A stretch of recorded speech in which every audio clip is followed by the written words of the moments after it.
நான் தமிழ் மாணவன் என்று சொன்ன ஜியு போப்பு தமிழே, அகத்தமிழே, புறத்தமிழே, ஐவகை நிலத்தமிழே, சங்கம் வைத்து வளர்த்த என் தங்க தமிழை உன்னை வழங்கி இந்த பட்டிமன்றத்தை ஆரம்பிக்கின்றேன். எப்படியாவது தமிழ் உங்களை காப்பாத்திடும்.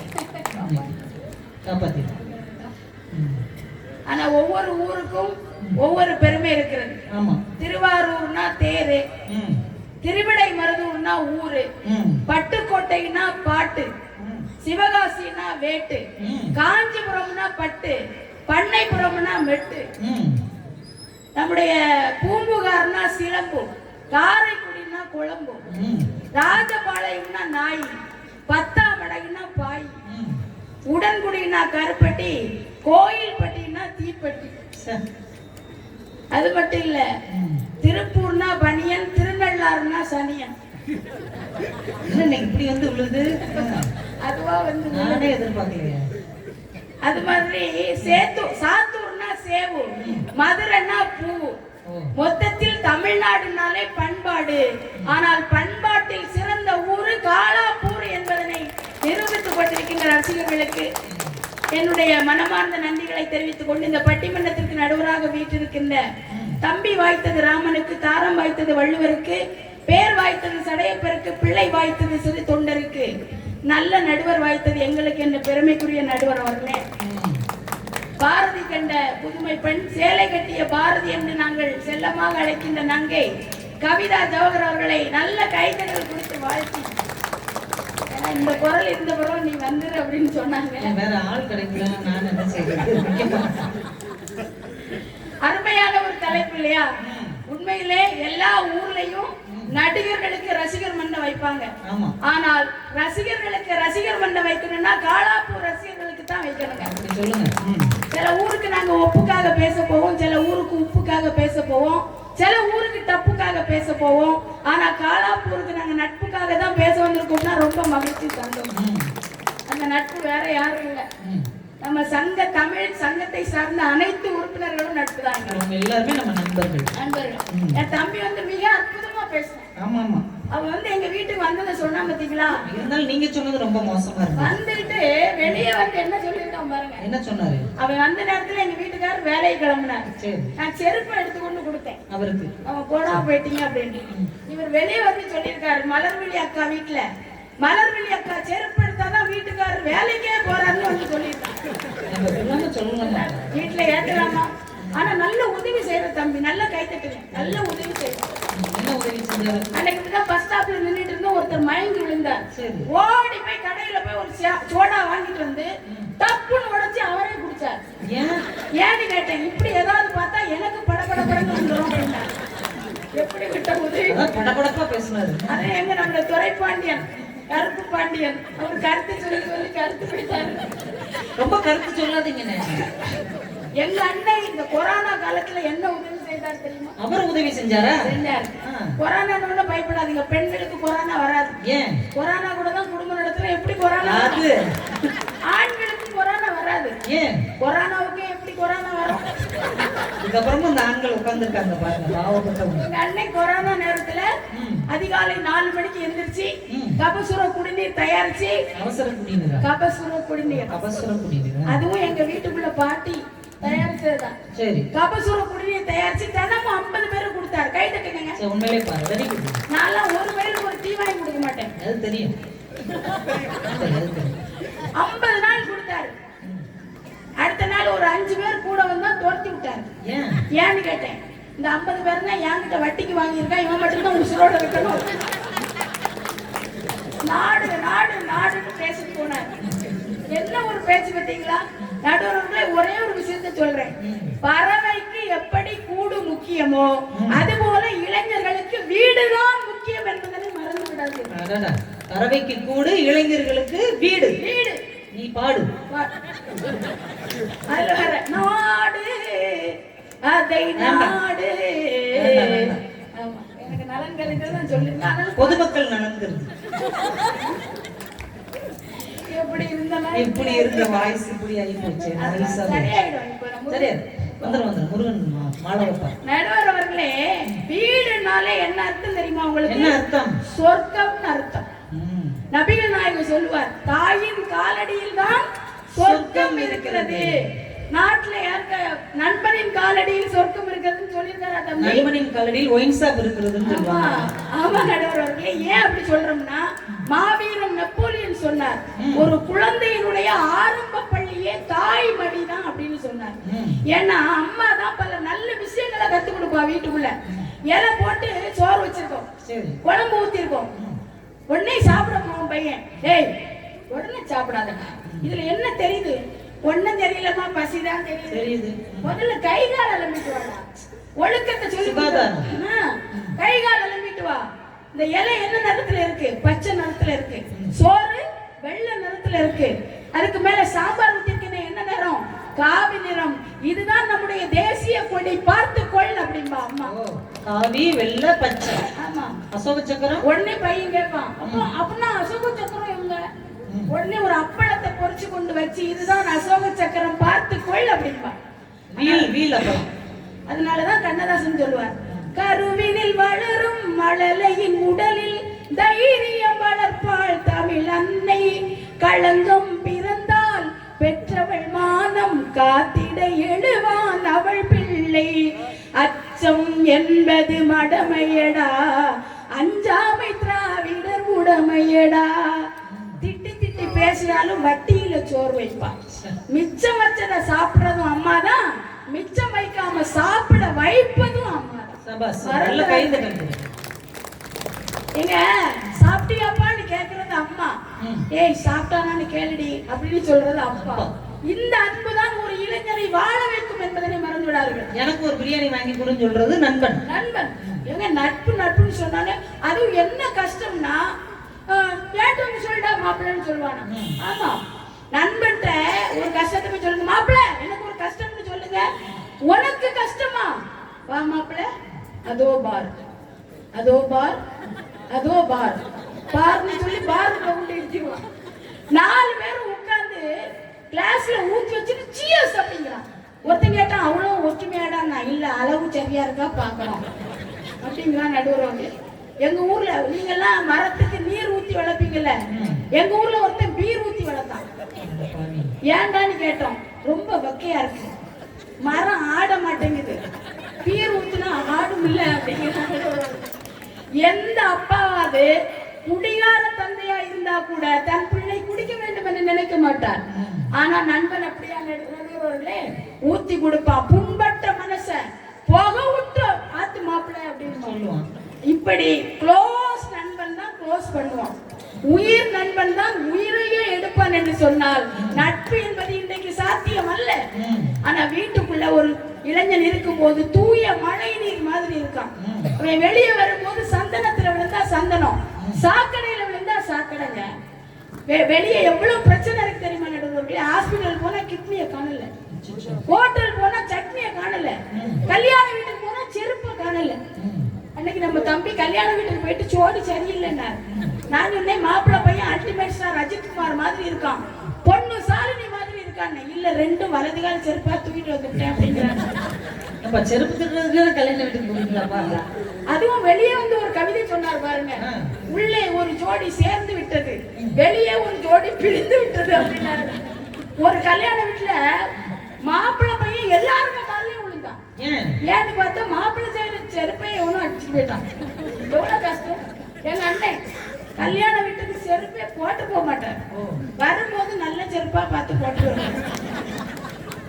ஆனா அன்னைக்கு ஒரு செருப்பு போட்டு வந்திருந்தாரு, அதை உத்து பார்த்தவன் செத்து போயிடுவான். ஏன்னா இந்த முருங்கை மரத்துல எல்லாம் கட்டி தொங்க விடுவோம்ல, அந்த செருப்பு. நான்லாம் கல்யாண வீட்டுக்கு போனா ஒரு செருப்பத்துக்கு பக்கத்துல வச்சுட்டு தான் சாப்பிடுவேன்.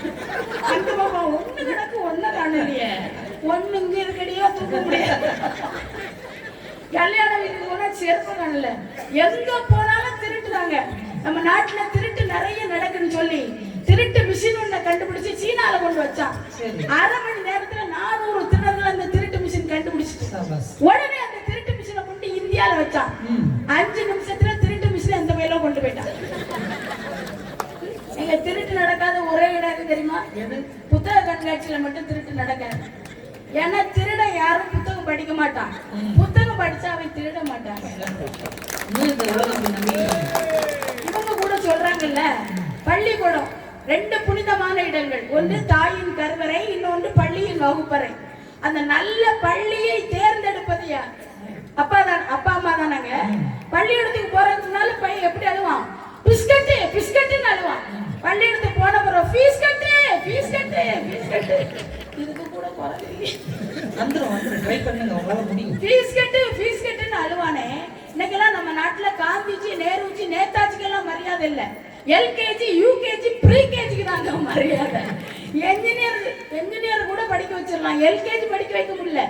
ஆனா எங்க ஒரு ஊர்ல, உங்க ஊர்ல ஒரு கிராமத்துல கொஞ்சம் நல்ல மிமிக்ரி பண்றீங்க. எங்க ஊர்ல ஒரு பள்ளியில எந்த ஃபீஸுமே வாங்காம எல்கேஜி சீட் கிடைக்கும். கை தட்டு. பரவாயில்லையே, நல்ல ஊரா இருக்கு. ஆமா, நாங்க கூட வந்து படிக்கலாம் போல. அட்மிஷனுக்கு போகும்போது சொத்து பத்திரத்தை எழுதி வாங்கிடுவாங்க. நாட்டுல கான்வென்ட் காலேஜ்னு கட்டி வைக்கிறான், அங்கே காசு பணம் இல்லைன்னா எட்டி உதைக்கிறான். நாங்க முட்டி மோதி படிச்சு புட்டோம், ஆனா முட்டாளா ஆகி புட்டோம். அண்டா குண்டா பாத்திரமும் அடகு வைக்கிறோம், எங்க அம்மாவோட மூக்குத்தியும் அடகு வைக்கிறோம். நாங்க MABA படிச்சு புட்டோம், ஆனா எரும மாடு மேய்க்க போறோம். நல்ல காசு. வெளியில பாத்தீங்கன்னா எந்த நாளும் கஷ்டம் தாங்க. இப்போ பார்ட்டின்னு ஒண்ணு வைக்கிறான் நம்ம பசங்க. குடிய பத்தி சொன்னோம்ல, புது வருஷத்தெல்லாம் மது வருஷமா மாத்துறது நாட்டுல குக்கிராமம் எல்லாம் கிக்கிராமமா மாறிட்டு இருக்குங்க. கார் இல்லாத ஊரை கூட பார்க்கலாம், பார் இல்லாத ஊரை பார்க்க முடியல. நம்ம ஆளு மாரடைப்பை கூட தாங்கிறோம், பாரடைப்பை தாங்க முடியாம தவிக்கிறாரு. அப்ப தமிழ்நாடு காவல்துறை அறிவுரை சொல்லி சொல்லி ஓந்தி போனாங்க. ஏய், லைட்டை போட்டு வண்டி ஓட்டுங்க பண்ணா லைட்டா போட்டுட்டு வண்டி ஒரு போலீஸ்கார் வண்டி நீ போயிட்டு நிறுத்தாடி, தண்ணி போட்டாண்டா வண்டி ஓட்டுற? இல்ல சார், பெட்ரோல் போட்டுதான் ஓட்டுறேன். ஊதுனா லேசா வாட வருது, 50 ரூபாய்க்கு அவ்வளவுதான் சார் வரும் அப்படின்னா. பின்னால வந்து சைக்கிள்ல குடிச்சிட்டு போறோம். பேர் என்னடா? உப்புசாமி. தலையில என்னடா? உப்புசாமி. ஏன்டா அப்படி தள்ளாடுற? மப்புசாமிங்க. இந்த நிலைமையெல்லாம் நாட்டுல தானங்க இருக்கு. ரொம்ப தப்பு சாமி, ரொம்ப தப்பு சாமி. வீட்டுக்குள்ள இருக்க எங்க பெண்களுக்கு பாதுகாப்பு நாடாளுங்க. சொல்லுங்க, பெண்களுக்கு பாதுகாப்பு. ஆமா, வீட்டுக்குள்ள பாருங்க, எங்களை அப்படி பொத்தி பொத்தி வளர்ப்பாங்க. பெண் பிள்ளைகளை பொத்தி பொத்தி வளர்ப்பாங்க. காக்கைக்கும் தன் குஞ்சு பொன் குஞ்சு. நாங்க எப்படி இருந்தாலும் எங்க அப்பா அம்மாவுக்கு பிடிக்கும். ஆனா வெளியே பாருங்க, ராமன் கருப்பென்றால் ரசிக்கிறார்கள், ராமாயி கருப்பென்றால் வெறுக்கிறார்கள். கருப்பென்றும் சிவப்பென்றும் கணக்கு பார்த்தா வருகின்றான் காமன், அவன் எல்லோருக்கும் காமன் அப்படின்னு ஒரு கவிஞன் எழுதினான். ஏங்க, நாங்க குள்ளமா இருந்தாலும் குறை சொல்றாங்க, நெட்டையா இருந்தாலும் குறை சொல்றாங்க, ஒல்லியா இருந்தாலும் குறை சொல்றாங்க, குண்டா இருந்தாலும் குறை சொல்றாங்க. எப்படித்தான் இருக்கணும்? கருப்பா இருந்தாலும் குறை சொல்றாங்க, கலரா இருந்தாலும் குறை சொல்றாங்க. வெளியில முன்னாலெல்லாம் பிள்ளை படிச்சுட்டு வரணுமேனு கவலைப்பட்டோம். ஆனா இப்ப பத்திரமா வந்தா போதும்னு கவலைப்படுறமே. நாட்டுல பெண்களுக்கு பாதுகாப்பு இருக்கிறதா? பேருந்தில் இடிபாடு, பக்கத்தில் தடிமாடு, பெண்பாடு பெரும்பாடு, பண்பாடு படும்பாடுன்னு ஒரு பெண் குழந்தை கவிதை எழுதுனா, நாட்டுல பெண் குழந்தைகளுக்கு பாதுகாப்பு இருக்கிறதா என்பதுதான் என்னுடைய கேள்வி. தம்பி எவ்வளவோ சொன்னாங்க, ரசம் புளி ரசம் எல்லாம் வைக்க தெரியாதா, நவரசமா பார்த்தானா. நான்லாம் 3 நிமிஷத்துல ரசம் வச்சிருவேன். 3 நிமிஷத்துலயா? 3 நிமிஷத்துல யூடியூப்ல இருந்தா அவ்வளவு சீக்கிரம் வைக்க மாட்டாங்க. அதத்தான் 30 நாளா ஊத்துவேன். 3 நிமிஷத்துல வைக்கிறத 30 நாள் ஊத்துவீங்களா? எங்க வீட்டுக்காரர் எல்லாரும் பெண்கள் எல்லாம் டிவி சீரியல் பார்த்து அழுவாங்க. எங்க வீட்டுக்காரரு கல்யாண கேசட்டை பார்த்து அழுகுறாரு. அது மட்டும் இல்ல, ஃப்ரிட்ஜை பார்த்து அழுகுறாரு. ஏன்னா பழைய குழம்பெல்லாம் அங்கதான் இருக்கு. இப்படி நாடுன்னு நான் பட்டிமன்றம் வந்து சொன்னா என்னத்துக்கு ஆகும். ஆனாலும் நான் எந்த ஊருக்கு நான் பட்டிமன்றம் வந்தாலும் சமைச்சு வச்சுட்டு தான் வருவேன். கைத்தட்டுங்க. இன்னைக்கு கூட சப்பாத்தி சுட்டு ரசம் வச்சேன். தப்பா? ரசம் வச்சேன் 3 நிமிஷம் ரசம். ஏன்னா ஒரு நாள் சப்பாத்தி அவசரமா செஞ்சு கொடுத்தேன், பிச்சாரு வரல. என்னடி சப்பாத்தி செஞ்சிருக்கு? பிச்சுனாரு. நான் சொன்னேன், என்ன சப்பாத்தியே பிக்க முடியல, என்ன எப்படி பிக்க முடியும் அப்படின்னேன். இந்த பிரச்சனை வந்துடக்கூடாதுன்னு ரசம் வச்சா அதுல ஊற வச்சு சாப்பிட்டுருக்கேன். இன்னொன்னு சப்பாத்தி தெரியுது. நீங்க நிகழ்ச்சி கிளம்புனா அவர் கையெடுத்து கும்பிட்டு போயிட்டு வான்னு அனுப்புறது காரணம் அது மட்டும் இல்ல. ஏன் சப்பாத்தி ஒரு வேளை ஜீரணம் ஆகாம இருந்தா 1 கப் ரசம், எங்க மாமியார் இன்னைக்கு மயங்கி விழுந்தாங்கங்க. சட்னி பொட்டுக்கடலை சட்னி வச்சுட்டு வா அப்படின்னாங்க. நான் என்ன சிக்கன் போட்டா குங்குமம் போட்டான்னு கேட்டேன். அதுக்கு எங்க மாமியார் மயங்கி விழுந்தாங்க. சமையல் எல்லாம் பெரிய விஷயமே கிடையாது. உயிரோட இருக்காங்களா மாமியார்? வீட்டுக்குள்ளே எப்படி வேண்டுமென்றாலும் சமைத்துக் கொள்ளுங்கள், அன்பாக பரிமாறுங்கள், அதுதாங்க குடும்பம். சண்டை போட்டா யாராவது ஒருத்தர் தான் ஜெயிக்க முடியும். சமாதானமா போனா 2 பேரும் ஜெயிக்கலாம்ல. அந்த சமாதானத்தை வீடு தானங்க சொல்லி கொடுக்கிறது. பூ போன்ற சோறு, பொரிக்காத கீரை, காய்ந்த பழங்கள், காய்கறி சாறு, பரிமாற நீ, பசியார நாம், இது போதும் எனக்கு. பாலோடு பழம் யாவும் உனக்காக வேண்டும், உனக்காக வேண்டும். பாவை உன் முகம் பார்த்து பசியார வேண்டும், பசியார வேண்டும். எவ்வளவு மரியாதை வீட்டுக்குள்ள கணவனுக்கு. நமக்கெல்லாம் வெளியே மரியாதை. வெளியே வந்தா ஒரு பாட்டு பாட முடியுதா? நானும் மகளிர் பயணம் செய்ய கட்டணம் இல்லை பேருந்தா பார்த்து ஏறி பட்டிமன்றத்துக்கு லேட்டா வருவேன். ஓசிலே வர்றது அதனால கொஞ்சம் லேட் ஆயிரும். அதுல ஒரு கண்டக்டர் டிக்கெட் கேட்பாரு பாருங்க. ஒரு பாட்டி ஏறிச்சு. பாட்டி எங்க போனோம்? உடனே அந்த பாட்டி நான் எங்க போவேன். பாட்டி இறந்து பஸ் செட்டுக்கு போகுது அப்படின்னு. நாட்டுல வந்தோன்னு பெண்களுக்கு புத்தியே மாறிடுது. ஆனா உண்மையிலங்க எங்க ஊர்ல ஒரு பையன் பைக்ல எழுதி போட்டிருக்கான், மகளிர் பயணம் செய்ய கட்டணம் இல்லைன்னு பைக்ல எழுதி போட்டிருக்கான். அங்க ஒரு பாட்டி வந்து ஏற போச்சு. அவன் சொன்னா, பாட்டி 40 வயசுக்குள்ளதான் ஏறணும். அப்ப நீங்க அந்த பைக்ல ஏறவே முடியாது. 60 வயசுக்காரங்களாம் ஏற முடியும். நம்ம 2 ஒரே வயசுக்காரங்க இல்லையே. அந்த அந்த பஸ்ல ஒரு பாட்டு போட்டாங்க. அதே பஸ்ல. ஆமா. வழி நெடுக காட்டு மல்லி யாரும் அத பார்க்கலையே. இந்த பாட்டை கேட்டுட்டு ஒரு ஊர்ல பட்டிமன்றத்துக்கு போய் இறங்குறேன். ஒரு போய் என்ன பார்த்து பாடுறான், வழி நெடுக காட்டு பண்ணி. டேய் காட்டு பண்ணி இல்லடா, காட்டு மல்லிடா அப்படிங்கிறேன். அவன் சொல்றான், எங்க முன்னாடி எது போதும் அதை பத்தி தான் நீங்க போங்க அப்படிங்கிறான்.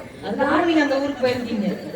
நாட்டுல பள்ளிக்கூடத்துல காலேஜ்ல எல்லாமே ராக்கிங், ஈவிடிஷன் இதெல்லாம் அங்கதான் நடக்குது. என்ன பார்த்தே டீஸ் பண்றாங்கன்னா பாருங்களேன். இந்த நாட்டுல வயசானவங்களுக்கு கூட ஒரு மரியாதை இல்லை. வீட்டுக்குள்ள அப்பா அம்மா ஒழுக்கமா வாடா, முடிய வெட்டிட்டு வாடா, ட்ரெஸ் நல்லா பண்ணுடான்னு சொல்லுவாங்க. எங்க ஊர்ல ஒரு போய் நீளமா கூந்தல் வளர்த்துருக்கான், காதுல கம்மல் போட்டிருக்கான். அவங்க அம்மா சொன்னாங்க, எரும மாடு நீளமா முடிய வளர்க்காத, காதுல கம்மலை போடாதன்னா கேட்குறியாடா? என் அம்மா உங்க அக்காவை பொண்ணு பார்க்க வந்தவங்க ஒன்னும் பிடிச்சிருக்குன்னு சொல்லிட்டு போயிட்டாங்க. வெளியில இருந்து என்ன ஒரு பண்பாடு கலாச்சாரத்தை வீட்டுக்குள்ள கொண்டு வராங்க. ஆனால் ஒரு இளைஞனுக்கு உரிய நேரத்தில் உரிய கல்வியை, பண்பாட்டை, கலாச்சாரத்தை, வேலை தேடுதலை எல்லாம் ஞாபகப்படுத்தி அவனுக்கு நல்ல குணத்தை கற்பித்து கொடுப்பது வீடு தானங்க. ஒரு மனுஷனுக்கு 2 கை இல்லைங்க, 4 கை இருக்கு. ஒன்று வலக்கை, இன்னொன்று இடக்கை, இன்னொன்று நம்பிக்கை, இன்னொன்று முகத்தில் புன்னகை. இந்த 4ஐயும் சொல்லி கொடுப்பது வீடுங்க. வயசான உடனே வரும் வழுக்கை. வாழ்க்கைன்னா என்ன தெரியுமா? என்ன? டை கட்டிக்கிட்டு பள்ளிக்கூடத்துக்கு போறதுல ஆரம்பிச்சு டை அடிச்சுக்கிட்டு வேலைக்கு போறதுல முடியுது. இந்த வாழ்க்கைய எப்படி வாழணும் அப்படின்னு சொல்லி கொடுக்கறது வீடுதான். நீதிபதி அவர்களே, வீடு என்பது, வீடுன்னா என்ன தெரியுமா? சோகத்தை விடுகிற இடம். வீடுன்னா துன்பத்தை விடுகிற இடம். வீடுன்னா கவலையை விடுகிற இடம் தான் வீடு. அதனால தான் வாலி சொன்னார், ஆனந்தம் விளையாடும் வீடு இது, ஆனந்தம் விளையாடும் வீடு, 4 அன்பில்கள் ஒன்றான கூடு இது, ஆனந்தம் விளையாடும் வீடு. தாத்தா பாட்டி இல்லைன்னு சொன்னீங்கல்ல, ஒரு பாட்டி இருந்தா, பாட்டி இருக்கிற வீடுகளில் பிள்ளைகள் மருத்துவமனைக்கு செல்வதே இல்லை அப்படின்னு ஒரு கவிஞன் சொன்னான். பாட்டி தான் பிள்ளைக்கு என்ன வேணும்? பாட்டி காய்ச்சல் பிள்ளைக்கு சுக்கரைச்சு ஊத்து, பாட்டி பிள்ளைக்கு இருமல் சுக்கரைச்சு ஊத்து, பாட்டிக்கு பிள்ளைக்கு தொண்டை கட்டி இருக்கு சுக்கரைச்சு ஊத்து, பாட்டி பைக்குக்கு பெட்ரோல் இல்ல சுக்கரைச்சு ஊத்து, மலர்விழிக்கு பேச்சே வரல சுக்கரைச்சு ஊத்து, பாட்டி ஒரு நடுவர் லேட்டா வர்றாரு அவனுக்கும் சுக்கரைச்சு ஊத்து. எல்லாருக்கும் சுக்கரைச்சு ஊத்துறதுதானே சுக்கு பாட்டிங்க. மக்கு பாட்டி கிடையாது, சுக்கு பாட்டி. சுக்கு பாட்டி. பாம்பட கிழவியின் பச்சிலை மருந்துக்கு பேயும் ஓடி போகும் பங்காளி, பக்கத்து வீட்டுக்கும் சேர்த்து சமைக்கிற அன்பு என்றும் வாழும். இது இதுதானங்க பாட்டி. ம். தாத்தா பேர குழந்தைகளை கூப்பிட்டதுக்கு ஸ்கூலுக்கு போவார். டேய் பேக்க குடுறா. வேண்டாம் தாத்தா நான் வச்சுக்கிறேன். ஏய் தண்ணி பாட்டில குடுறா. வேண்டாம் தாத்தா நான் வச்சுக்கிறேன்.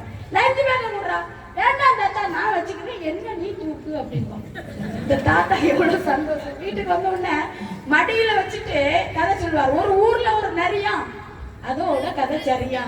இவன் சொல்லுவான் லூசு தாத்தா. ஒரே வரியில கதை சொல்லுவாங்களா? ஆனா அந்த தாத்தா சொல்ற கதையில ஒரு நீதி இருக்குங்க. ஒரு ஊர்ல நரி மாதிரி ஒருத்தன் இருந்தான்னா அதோட அந்த ஊருக்கு கதை சரியா. அதான் அந்த தாத்தா சொல்றாருன்னு சொன்னா. வீட்டுக்குள்ள ஒரு தாத்தா இருப்பது ஒரு நூலகம் இருப்ப மாதிரி, பாட்டி இருப்பது ஒரு மருத்துவச்சி இருக்கிற மாதிரின்னு சொன்னா வீட்டுக்குள்ள எல்லாம் கிடைக்கும். வெளியில் போனால் நமக்கு பாதுகாப்பு இல்லை. அதுபோலதான் நல்ல இளைஞர்களை உருவாக்குவது வீடுதான் அடிப்படை என்று கூறி அருமையான வாய்ப்புக்கு நன்றி கூறி அமைகிறேன். நன்றி, வணக்கம்.